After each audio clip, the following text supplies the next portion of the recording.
Hello students, आप सभी लोगों का लक्ष्य केमिस्ट्री क्लासेस के यूट्यूब चैनल पर एक बार मैं मनीष सिंह आप सभी लोगों का पुनः वेलकम करता हूं।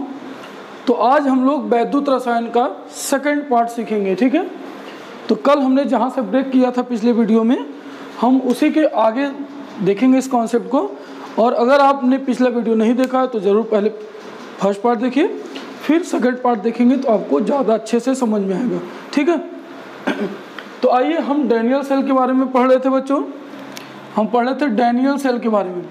तो डैनियल सेल आपको पता है कि जो विद्युत रासायनिक सेल होता है उसी का एक उदाहरण होता है डैनियल सेल, ठीक है।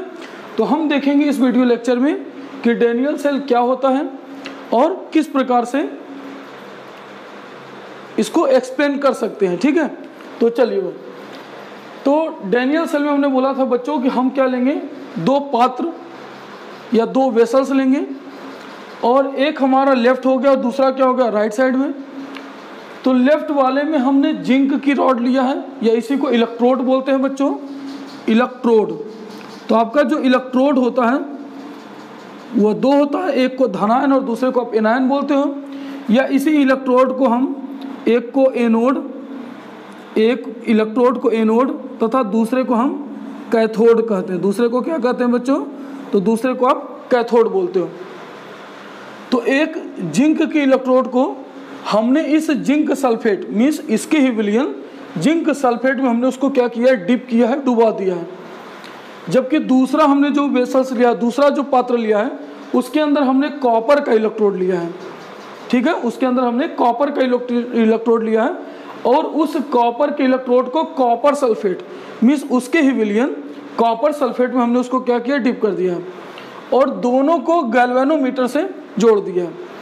गैल्वेनोमीटर से इसलिए हमने जोड़ा है कि अगर थोड़ी बहुत भी विद्युत धारा यहाँ से प्रवाहित हो तो हमें पता चल जाए, क्योंकि इसकी जो नीडल होगी उससे वो फ्लो करने लगेगा, उससे पता चल जाएगा कि यहाँ पे विद्युत धारा प्रवाहित हो रही है।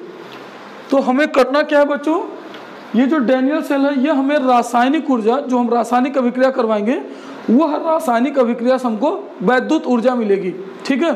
रासायनिक अभिक्रिया से हमें क्या मिलेगी, वैद्युत ऊर्जा मिलेगी, इलेक्ट्रिकल एनर्जी मिलेगी।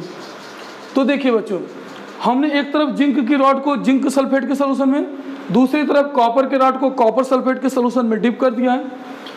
अब यह जो जिंक है बच्चों यह एनोड की तरह काम करेगा, ठीक है, एनोड की तरह, जबकि जो आपका कॉपर है वो कैथोड की तरह काम करेगा। इसको आप याद कैसे रखोगे, इसको कैसे लर्न रखोगे, तो इसके लिए बच्चों सिंपल एक तरीका है, आप याद कर लोगे लोन, LOAN, लोन। यल का मतलब होगा बच्चों लेफ्ट या इसी को आप बोलोगे बाएं, ठीक है। पिछले भी वीडियो में हमने बताया था, फिर से एक बार रिवाइज कर देते। ओ का मतलब है बच्चों ऑक्सीडेशन और इस ऑक्सीडेशन को आप बोलते हो हिंदी में ऑक्सीकरण। क्या बोलोगे, तो इसी को आप बोलोगे ऑक्सीकरण। नेक्स्ट है ए का मतलब होता है एनोड, एनोड। और एन का मतलब है निगेटिव, एन का मतलब क्या है बच्चों, निगेटिव, ठीक है। तो आपका जो लेफ्ट होगा ये लेफ्ट वाला है और ये राइट वाला है। तो लेफ्ट वाला जो होगा बच्चों उसमें क्या होगा, ऑक्सीडेशन होगा मीन्स ऑक्सीकरण। तो इधर वाले में क्या हो रहा है, इधर वाला जो अर्ध सेल है इसको हम अर्ध सेल बोलते हैं। एक अर्ध सेल ये है और दूसरा अर्ध सेल ये है और दोनों को मिला के बनेगा एक सेल, ठीक है। तो इधर क्या होगा बच्चों, इधर होगा हमारा ऑक्सीकरण। ऑक्सीकरण क्यों ऑक्सीकरण होगा, क्योंकि यहाँ पे मैंने साफ साफ आपको बताया लेफ्ट में ऑक्सीकरण होगा और एनोड रहेगा, तो इसको आप क्या बोलोगे, इस वाले इलेक्ट्रोड को हम एनोड बोलेंगे, ठीक है। और यह निगेटिव होगा मीन्स माइनस में होगा। जबकि इधर हम बात करें बच्चों राइट वाले हाफ सेल की बात करेंगे, तो राइट वाले हाफ सेल में क्या होगा, इधर लेफ्ट है तो इधर क्या होगा, राइट हो जाएगा। इधर ऑक्सीडेशन है तो इधर रिडक्शन हो जाएगा, रिडक्शन, ठीक है, जिसको आप अपचयन बोलेंगे। इधर एनोड है तो इधर क्या हो जाएगा बच्चों, कैथोड। और इधर निगेटिव है तो इधर क्या हो जाएगा, पॉजिटिव, ठीक है। तो आपको ये याद नहीं करना है, बस आप एक याद रखिए लोन और इसका ठीक उल्टा कर दीजिए। तो इधर वाले में लेफ्ट है तो इधर क्या हो जाएगा बच्चों, राइट। इधर ऑक्सीकरण है तो इधर वाले को आप क्या बोलोगे, तो आप इसको बोलोगे, इस वाले हाफ सेल में क्या होगा, तो अपचयन होगा। क्या होगा, अपचयन, ठीक है।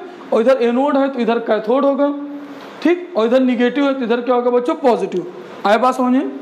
तो आपका जो ये वाला अर्ध सेल है, इस अर्ध सेल में क्या होगा बच्चों, तो हमने क्या बोला कि यह जो इलेक्ट्रोड है इस पे ये एनोड होगा, इसको बोलोगे आप यहाँ पे ऑक्सीकरण हो रहा है। अब ऑक्सीकरण का मतलब क्या है?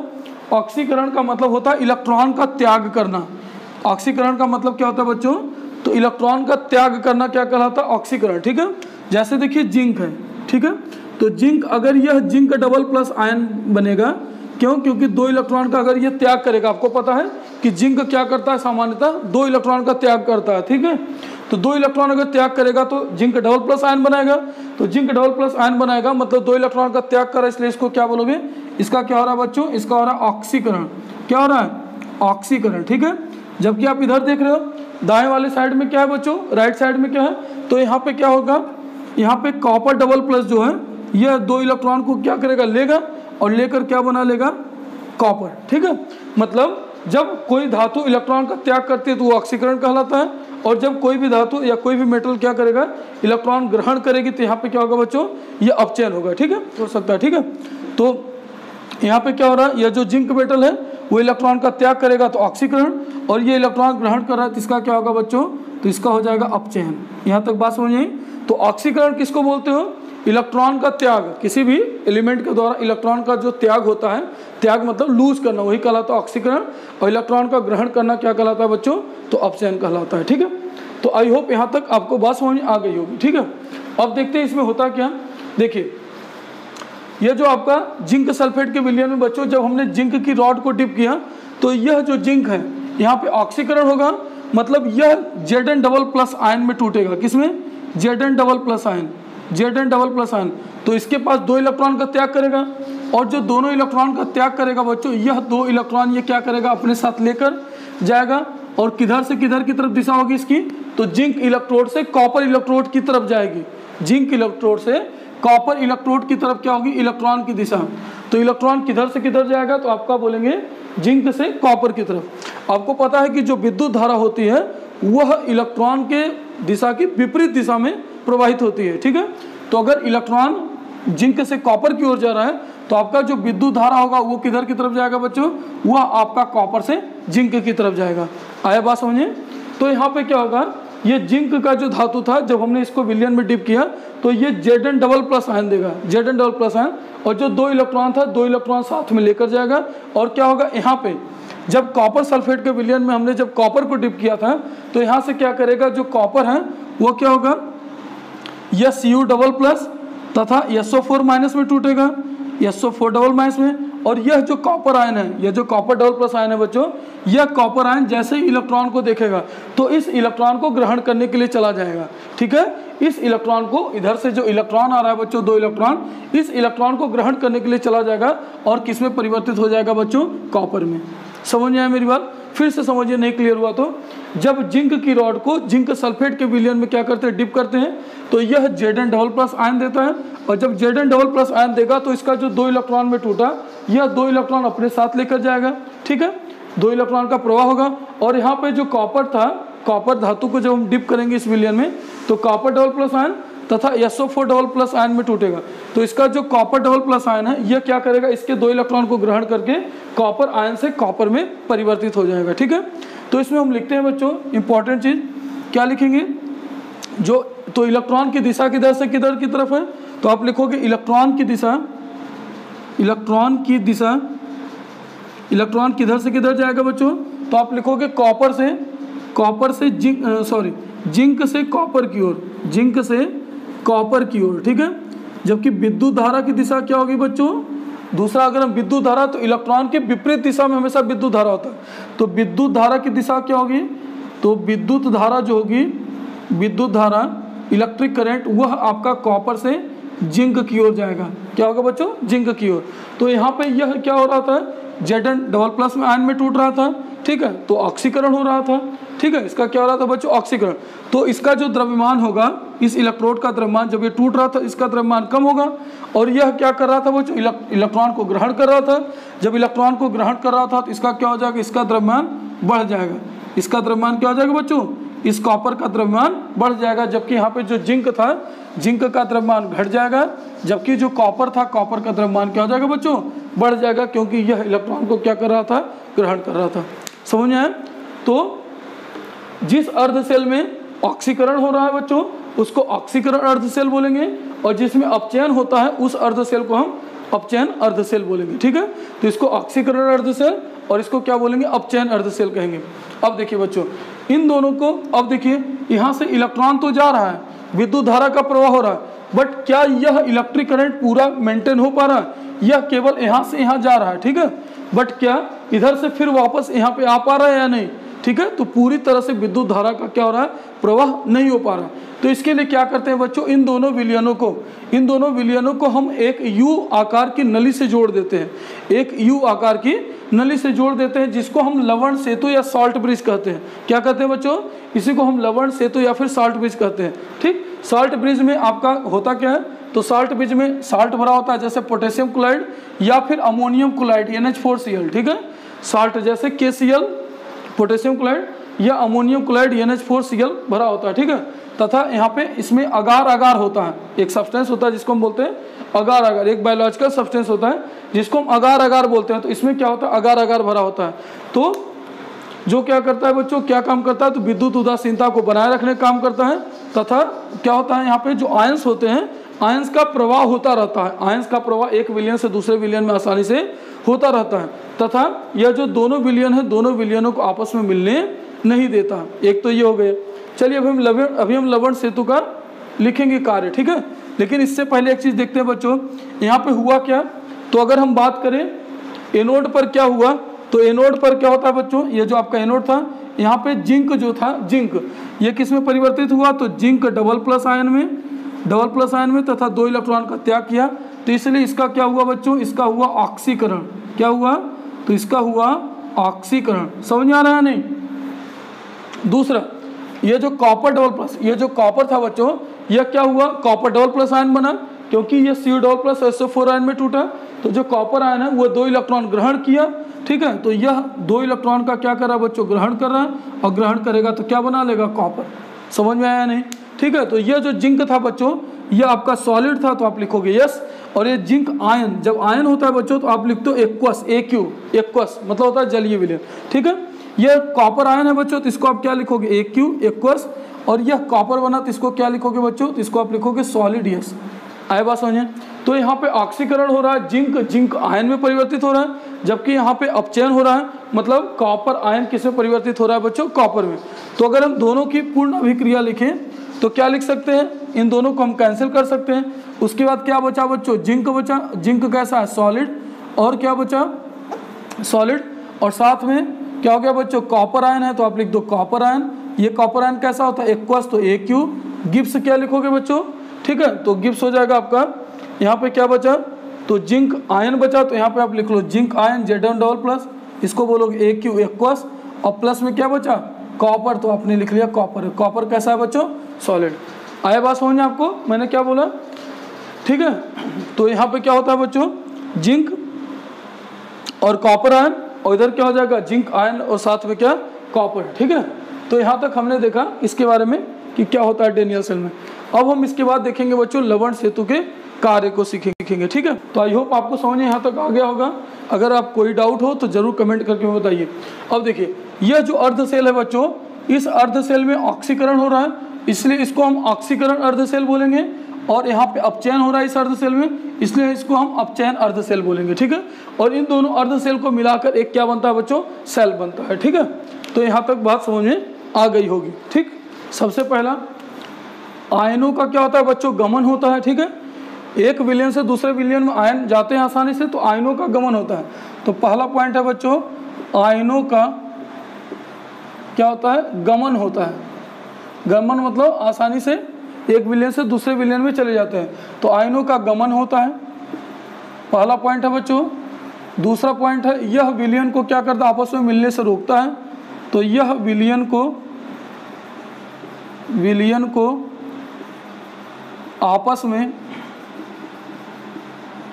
आपस में मिलने से क्या करता है बच्चों, रोकता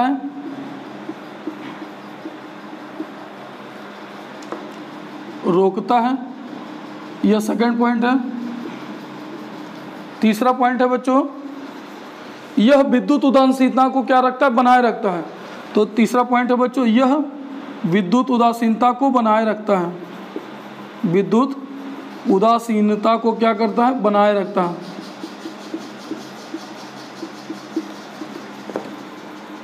उदासीनता को बनाए रखता है, ठीक है। तो ये हो गया बच्चों इसका थर्ड पॉइंट, ठीक है। विद्युत उदासीनता को क्या करता है, बनाए रखता है। और अगर लिखना हो लवण सेतु होता क्या है, तो लवण सेतु एक यू आकार की एक नली होती है जिसमें KCl अथवा अमोनियम क्लोराइड भरा होता है। अमोनियम क्लोराइड वो अगार अगार भरा होता है, ठीक है, जो क्या करता है, दो विलयनों को आपस में जोड़ता है। तो क्या लिख सकते हैं बच्चों इसके बारे में, यह यू आकार की एक नली होती है, एक नली होती है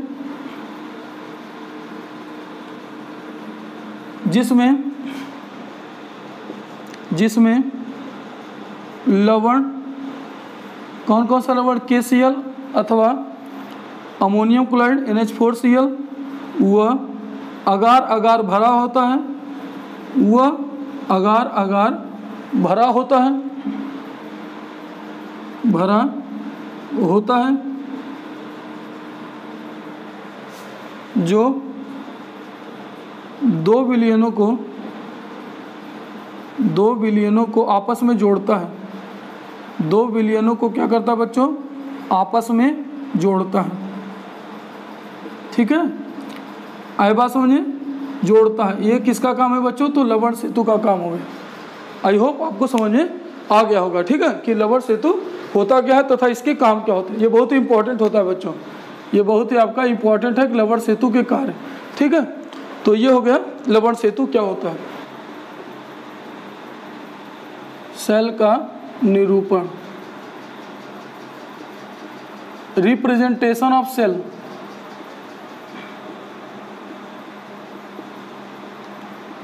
रिप्रेजेंटेशन ऑफ सेल।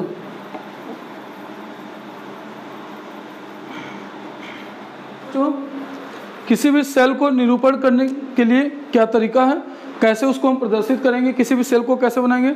अब देखिए, अभी हमने विद्युत रासायनिक सेल जब पढ़ा बच्चों, उसमें उदाहरण डेनियल सेल, तो हमने क्या देखा, हमने अभी आपको बताया कि हम क्या करते हैं, दो पात्र लेते हैं और दोनों पात्र में क्या करते हैं बच्चों, इलेक्ट्रोड को हम डिप करते हैं, किसके अंदर, तो उसके विलयन के अंदर हम क्या करते हैं, इलेक्ट्रोड को डिप करते हैं, ठीक है।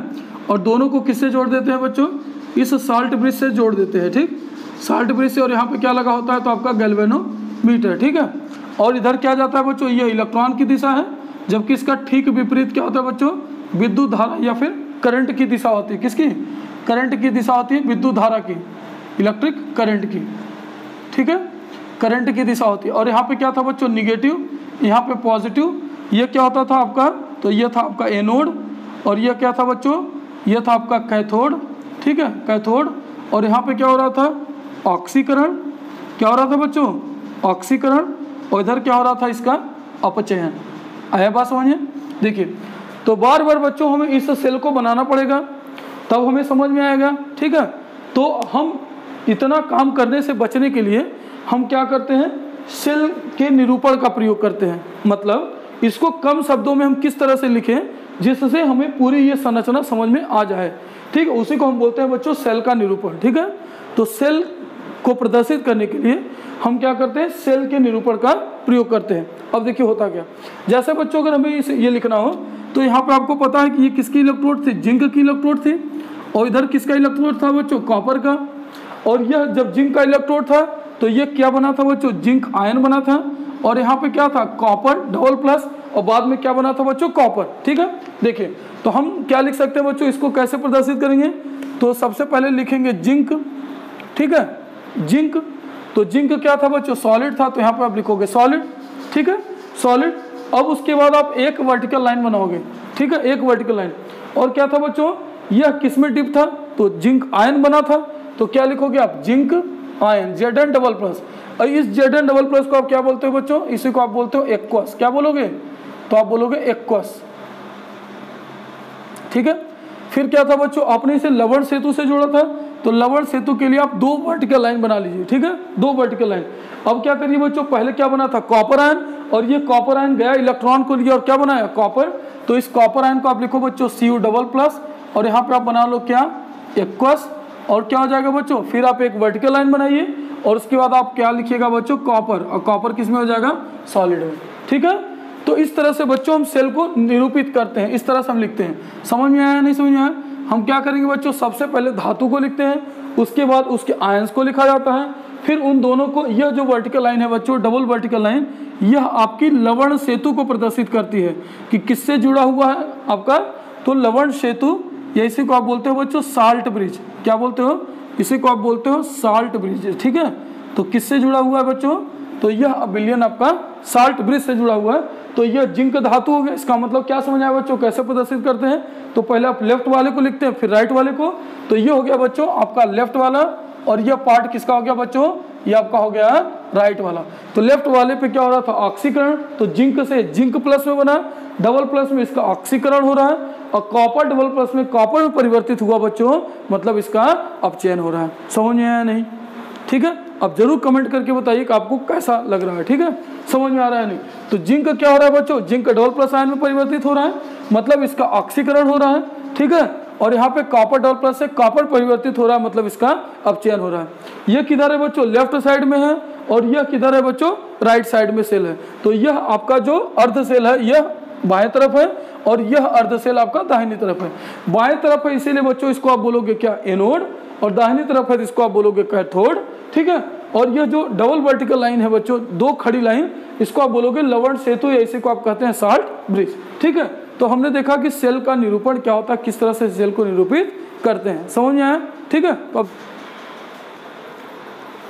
तो अब हम देखते हैं बच्चों इलेक्ट्रोड विभव किसे कहते हैं। ठीक है, तो पहले समझते हैं इलेक्ट्रोड विभव को।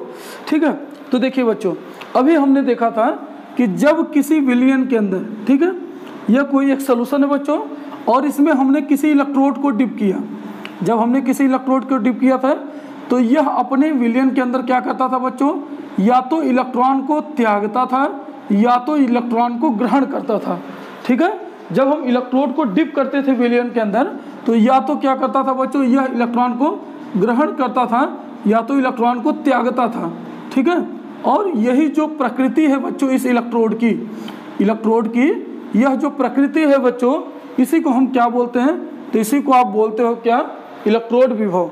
मीन्स जब किसी इलेक्ट्रोड को उसके विलयन में डुबोया जाता है, तो उसके अंदर क्या होता है, इलेक्ट्रॉन, वो या तो इलेक्ट्रॉन को ग्रहण करता है या तो त्यागता है। उसी को हम क्या कहते हैं बच्चों, इलेक्ट्रोड विभव या इलेक्ट्रोड पोटेंशियल कहते हैं। ठीक है, इलेक्ट्रोड विभव या इलेक्ट्रोड पोटेंशियल। तो क्या होता है बच्चों, तो जब हम किसी इलेक्ट्रोड को उसके विलयन में डुबोते हैं, डिप करते हैं, तो वह या तो इलेक्ट्रॉन को त्यागता है या तो इलेक्ट्रॉन को ग्रहण करता है, और उसी प्रकृति को हम इलेक्ट्रोड विभव कहते हैं। तो किसी इलेक्ट्रोड के द्वारा इलेक्ट्रॉन को ग्रहण करने अथवा त्यागने की प्रकृति को क्या कहते हैं बच्चों, इलेक्ट्रोड विभव कहते हैं। समझ में आ गया नहीं?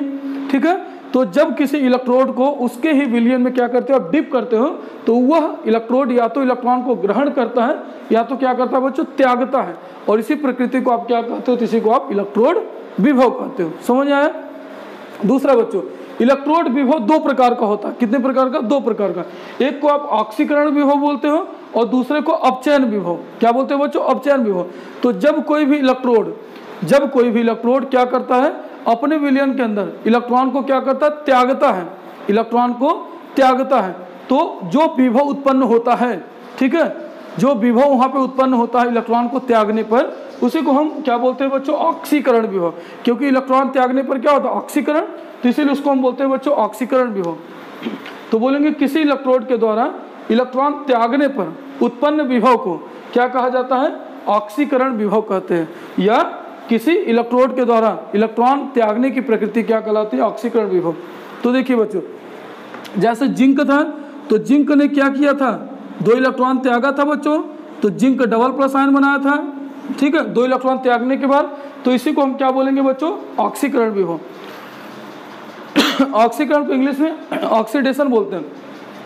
तो इसी को हम शॉर्ट में लिख सकते हैं बच्चों, EOX, ऑक्स का मतलब क्या हो जाएगा, ऑक्सीडेशन। ठीक है, अब देखिए बच्चों, यह अगर जिंक कोई मेटल है तो यह सॉलिड है बच्चों, सपोज करो, और यह किस में चेंज होता है, एक्वस आयन में। मतलब जब कोई भी मेटल क्या करता है, इलेक्ट्रॉन को त्यागेगा, ठीक है, सपोज करो ये यन इलेक्ट्रॉन त्यागा, इसी को हम बोल सकते हैं यन। ठीक है, तो ये क्या बनाया बच्चों, यम और इसके ऊपर आवेश लिख दीजिए क्या n प्लस, ठीक है, और यह प्लस हो गया। तो इस तरह से हम इसको बना सकते हैं। आए बच्चों बात समझे। दूसरा अपचयन विभव किसको बोलते हैं, तो जब किसी इलेक्ट्रोड के द्वारा इलेक्ट्रॉन को त्याग करने के बजाय क्या किया जाता है बच्चों, इलेक्ट्रॉन को ग्रहण किया जाता है। तो आप बोलोगे जब किसी इलेक्ट्रोड के द्वारा इलेक्ट्रॉन ग्रहण किया जाता है तो उसकी यह प्रकृति क्या कहलाती है बच्चों, यह उत्पन्न विभव जो होता है उसी को आप बोलते हो अपचयन विभव। उसी को आप क्या बोलते हो बच्चों, अपचयन विभव। यह फिजिक्स के टॉपिक से बहुत ज़्यादा मैच होता है, ठीक है, ये इलेक्ट्रोकेमिस्ट्री। तो क्या बोला बच्चों, जब किसी इलेक्ट्रोड के द्वारा इलेक्ट्रॉन को क्या किया जाता है, त्यागा जाता है, तो उत्पन्न विभव को ऑक्सीकरण विभव बोलते हो। और जब इलेक्ट्रोड के द्वारा किसी इलेक्ट्रॉन को ग्रहण किया जाता है तो उसकी यह प्रकृति क्या कहलाती है बच्चों, तो वो कहलाती है अपचयन विभव। आए बात समझिए क्या होता है, ठीक है। तो आई होप आपको समझ आ गया होगा ऑक्सीकरण विभव तथा अपचयन विभव, ठीक है। तो जो अर्ध सेल होता है बच्चों, इस पे क्या होगा, इस पे आपका ऑक्सीकरण विभव होगा क्योंकि यहाँ पे ऑक्सीकरण हो रहा था, और यहाँ पे अपचयन विभव होगा क्यों, क्योंकि इसका क्या हो रहा था बच्चों, अपचयन हो रहा था, ठीक है। तो आई होप आपको समझ आ गया होगा। अब हम लिख सकते हैं बच्चों मानक इलेक्ट्रोड विभव क्या होता है, ठीक है। तो आइए देखते हैं मानक इलेक्ट्रोड विभव। तो आइए बच्चों अब हम देखते हैं मानक इलेक्ट्रोड विभव क्या होता है, ठीक है। मानक इलेक्ट्रोड विभव, मानक का मतलब है एक स्टैंडर्ड। जब आप किसी चीज़ को फिक्स मान लेते हो, ठीक है, एक मानक मान लेते हो, एक स्टैंडर्ड मान लेते हो कि एक चीज़ निश्चित होना चाहिए, तभी हम उसको बोलते हैं मानक या स्टैंडर्ड, ठीक है। जैसे अगर मैं फिक्स मान लूँ, सपोज करो इस मार्कर का वेट मान लेता हूँ 50 ग्राम, ठीक है, 50 ग्राम होना ही चाहिए, इतना होना ही चाहिए। तो इसका मतलब हमने क्या माना, इस मार्कर के लिए एक स्टैंडर्ड माना, ठीक है, स्टैंडर्ड।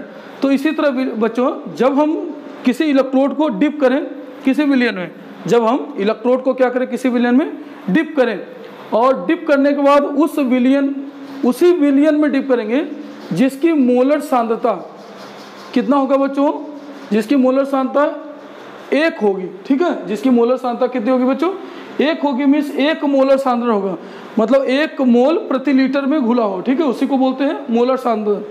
तो मतलब इसका मोलर सांद्रण कितना होना चाहिए बच्चों, 1 होना चाहिए। जो विलयन होगा उसका मोलर सांद्रण 1 होना चाहिए। मोलर का मतलब है मोलरिटी से, मोलरता से, और मोलरता का मतलब है मोल प्रति लीटर। तो 1 मोलर सांद्रण विलयन होना चाहिए, तथा ताप कितना होना चाहिए बच्चों, 298 केल्विन, ठीक है।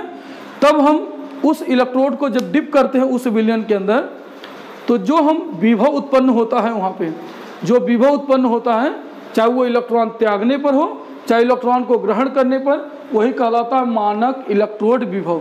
समझ में बात बिल्कुल नहीं आई, फिर से समझिए। जब किसी विलयन के अंदर इलेक्ट्रोड को डिप किया जाता है, परंतु वह विलयन की सांद्रण कितना होता है, सांद्रता कितना होता है, 1 मोल होती है, ठीक है, 1 मोल सांद्रता होती है उसकी, तथा उसके लिए जो ताप होता है वो कितना होता है, 298 केल्विन या 25 डिग्री सेल्सियस। उसी को हम बोलते हैं बच्चों मानक इलेक्ट्रोड विभव, ठीक है। क्या बोलेंगे, मानक इलेक्ट्रोड विभव। तो 2 चीज स्टैंडर्ड हमने रखा है बच्चों, एक तो सांद्रता स्टैंडर्ड रखी है, सांद्रता कितना होगा, तो इसका सांद्रण होगा 1 मोल, ठीक है, मीन्स 1 मोलरता होगी। मोलरता का मतलब है 1 मोल प्रति क्या बच्चों, प्रति लीटर, ठीक है। तथा जो ताप हमने स्टैंडर्ड रखा है बच्चों, ताप कितना होगा, तो ताप होता है 298 केल्विन, ठीक है, या इसी को आप बोलते हो 25 डिग्री क्या सेल्सियस, ठीक है। तो जो विभव उत्पन्न होगा बच्चों उसको हम बोलेंगे क्या, मानक इलेक्ट्रोड विभव। समझ में आए, ठीक है। मानक को हम E0 से लिखेंगे, ठीक है, E0 हो जाएगा बच्चों। तो अगर ऑक्सीकरण निकालेंगे तो बोलेंगे E0 क्या, ऑक्सीकरण मानक इलेक्ट्रोड विभव को बोलेंगे E0 OX, ठीक है। और अगर अपचयन निकालेंगे बच्चों तो अपचयन को आप बोलते हो रिडक्शन, तो लिखेंगे E0 क्या, रिडक्शन, ठीक है। ये हो गया क्या बच्चों, E0 रिडक्शन। तो ये हो गया E0 ऑक्सीडेशन, और ये क्या लिखेंगे, E0 रिडक्शन। ये जो नॉट है बच्चों, ये नॉट, ये नोट ई नॉट नहीं, ये नॉट होता है NaUGST नॉट, ठीक है। तो ये क्या बच्चों, ये आपका क्या बोलेंगे इसको, तो मानक इलेक्ट्रोड विभव हो गया। ये क्या हो गया बच्चों, ये हो गया मानक ऑक्सीकरण विभव, और दूसरा क्या हो जाएगा, मानक अपचयन विभव। तो ये है बच्चों आपका मानक ऑक्सीकरण विभव, ऑक्सीकरण क्या विभव, और दूसरा क्या होता है बच्चों, तो दूसरा होता है आपका मानक अपचयन विभव। क्या बोलेंगे? तो इसको आप बोलोगे मानक अपचयन विभव। ठीक है, मानक अपचयन विभव। आया बात समझ में बच्चों? तो आप लोग इतना रिवाइज करिए, बार बार वीडियो को देखिए। अगर कहीं पे कोई डाउट हो तो कमेंट करके ज़रूर बताइए। ठीक है, और आपको वीडियो कैसा लगा प्लीज़ ज़रूर बताइए। ठीक है, अच्छा लगा तो भी बताइए, कहीं कोई डाउट हो फिर भी बताइए, और अच्छा लगे तो चैनल को लाइक करिए, सब्सक्राइब करिए और अपने फ्रेंड के साथ शेयर करिए और खूब मन से पढ़ते रहिए। Thank you.